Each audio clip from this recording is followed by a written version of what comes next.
Maximum summons are coming, and to go with them, we have a new mini box. It's a little bit surprising to knock a main box after so long, but it's okay. The format has been in a pretty good place, and I don't mind seeing not a ton of new cards. So, first up, Harpy's Pet Dragon.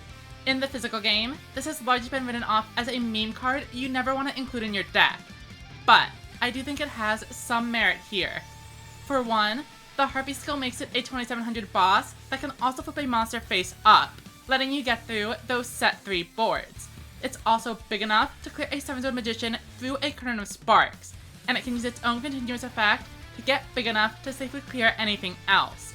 Moving on to Thunder, we have Thunder Cavalry Yggdrago, a 2800 monster with piercing.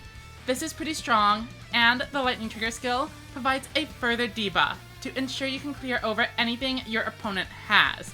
The deck seems like it should be well positioned against most things in the meta. Just make sure that you're running ways to get over that last hurdle you need to clear Yggdrago. For example, Thunder the Thunder or the new Jaws.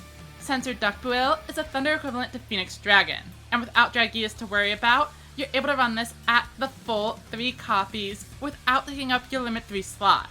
The other Thunder boss we are getting is Stormbolt Destroyer, which is a simple +1 and lets you revive your 1500 beaters.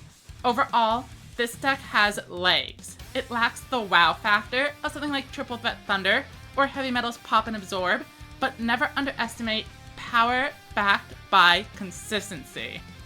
Now, Yggdrago. It is the talk of the town, and at first, I actually wasn't impressed with it. Its presence is going to be very obvious on the ladder, but it means every deck is going to be running cards to deal with it.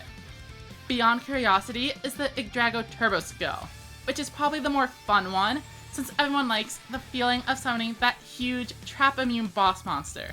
But I think the game is going to get stale if all you're doing is trying to get into your boss, and a lot of the time, you're simply not going to find it and feel terrible. Instead, I'm actually more interested in the Maximum Ragnarok skill.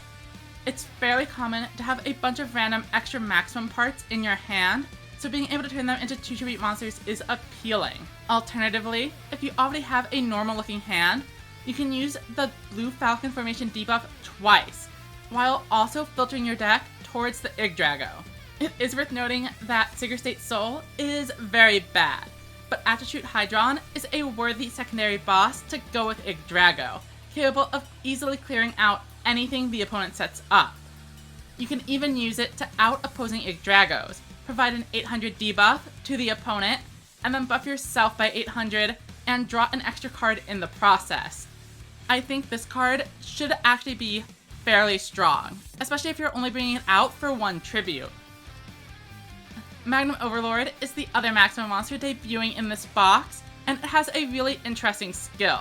The restriction on spellcasters and machines only applies to monsters with 2100 or less attack, and this means you can discard your low-level Maximum pieces to special summon any boss monster in the game, and provide an 800 debuff.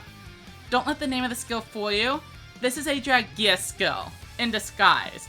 The headpiece is going to be a limit 3, so you can't run the 2 of them together, but I'm excited to cheese some wins with both variants of this deck. The traditional Maximum Summon one, and then also just using the 2 low-level Maximum pieces as recurable fodder for 2 tribute monsters. It's like getting a free Seahorse Carrier every turn, and the skill even guarantees it goes back on top of the deck to do it again. Very powerful. Essel, like Ghost Cyclone, is a filler card you can use if you want to high roll your opponent and don't have anything better to do with the slot. Unfortunately, without the ability to choose to go second, I don't see it becoming the next meta staple. Similar to how Ghost Cyclone is very good in the physical game, but not so good in Duel Links.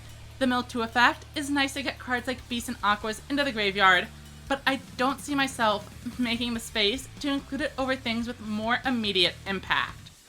Thunderspark is a non-paywall version of Curtain of Sparks, so I approve bringing it into the game. However, it's worth noting that Acebreaker decks are probably going to forego this to keep using the barrier. It's 100 less, but being able to put Aim Eagle or your boss monsters back in the deck is actually really relevant. and only Ancient Arise Dragon sits at exactly 3,000 to make a difference here. Shadowbuyer is a buff to Royal Rebels, and they are the real winners of this box. The new skill, Hell Tuning Invasion, does everything the deck could ask for. No more losing to set 3 pass, easy outs to maximum monsters, and everything is a level 5 for Growl, Heavy Metal, and the other new card, Invasion. Invasion, with this skill, becomes a Raigeki staple to a 2300 body. This deck has solved every issue it could possibly have, except one. Shield and Sword is a powerful answer to this deck, serving as the counter Raigeki to Invasion. With the Rebel skill restricting your attacks, you're bound to have a turn or two to dig for your legend cards and turn the game around. On the latter, I'm excited to see a lot of this and maximums. Make sure you are preparing your tech slots accordingly. Next up, Seven's Road Mage. It's a nice buff for Axel Road decks and is intended to be the spellcaster answer to Yggdrago. Seven's Road Magician caps out at 3,900 and the debuff gets them over the edge. Not too much to say. You could even run it over cards like Thunder the Thunder in any deck that you want. We also have 2 spell cards in the SR slot. Stop Defense is a reasonable card, but we already have Pierce and it sees no play. So Stop Defense should probably end up being pretty similar. On the other hand, Talismanic Seal Array is a generic maximum out, reducing the attack by a firm 2,000. Many decks already have cards that are able to do it, but it is a game changer for decks like Aqua, which lack a natural way to get over 4,000. Additionally, the ability to shuffle back 4 cards is great in any deck, but especially Aqua, where you can reuse your Seahorse Carrier and Dion Keto. Dion Keto is the only level 7 boss monster that Aquas have in their deck, unless you're running Tough Striker, so being able to recur it is very important. It's so important that some people are even running Reincarnation over Shield and Sword just to have a 4th Dion Keto. Expect to see this card in multiple copies in Aqua, and possibly as a one-of staple in any deck in the game, as being able to put back all of your Dragias or a ton of maximum pieces is also very strong. Moving on to the normals and rares, it is mostly unimpressive.